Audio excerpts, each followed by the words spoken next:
So you guys ready for an unpopular opinion? I prefer the 1990 remake of Night of the Living Dead over the original. It's rated R. It's an hour and 32 minutes. I don't know if I prefer it because it's not black and white.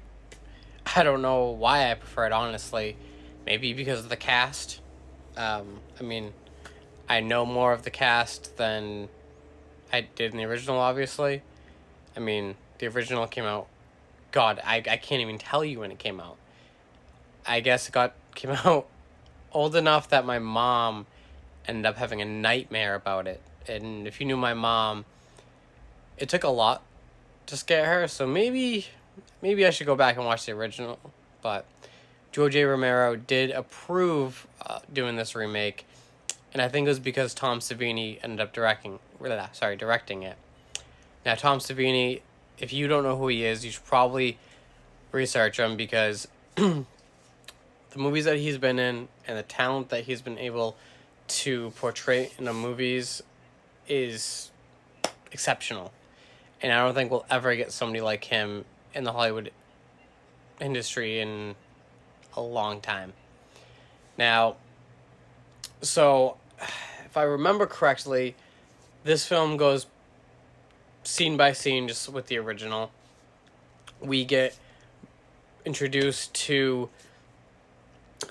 excuse me, Johnny and Barbara, who are brother and sister, and Barbara is played by Patricia Tallman, and Johnny's played by Bill Moseley.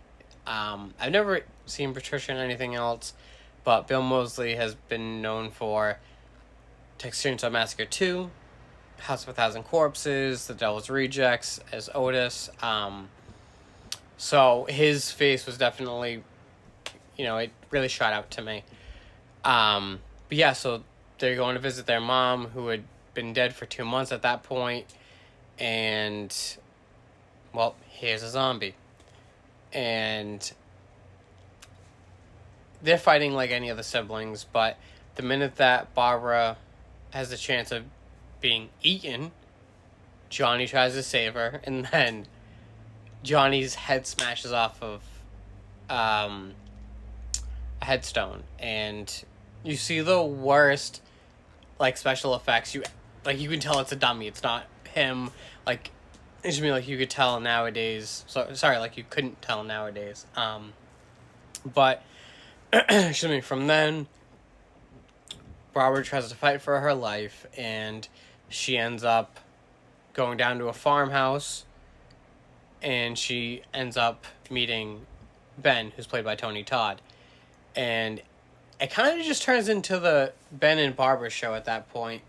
Ben's either, he's either taking control of everybody that shows up, and Barbara's going along with it, while he's trying to support Barbara and explain to her, hey, you need to fight for your life. And so the farmhouse ends up being their grounds that they have to stand, because the idiots put all the lights on, so all of the zombies are like, oh, then there are real people there.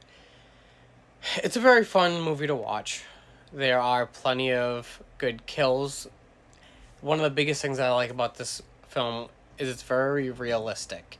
It's not where, oh yeah, well, hey, take one bat, swing at his head with a baseball bat, and he'll be killed. No, it takes a couple swings to make it actually, damage the brain, which you're supposed to do with zombies. So maybe that's why I liked it a little bit better than the original. But like I said, it was probably more of the fact that Savini does a great job. I love Tony Todd, and I'm very spoiled with watching movies with color. That definitely brightens it out, obviously. And I don't know, IMDb gave it a 6.8 out of 10. I give it 4 out of 5 because it's definitely a movie I could watch all the time, but I can't guarantee that I wouldn't fall asleep during it. Actually, my wife enjoys it, and I'm surprised. I thought recently she's been more into older films, which again, I'm surprised on that. But if you're interested in watching it, it's on Tubi. But I highly suggest you do. And let me know if you prefer this or if you prefer the original.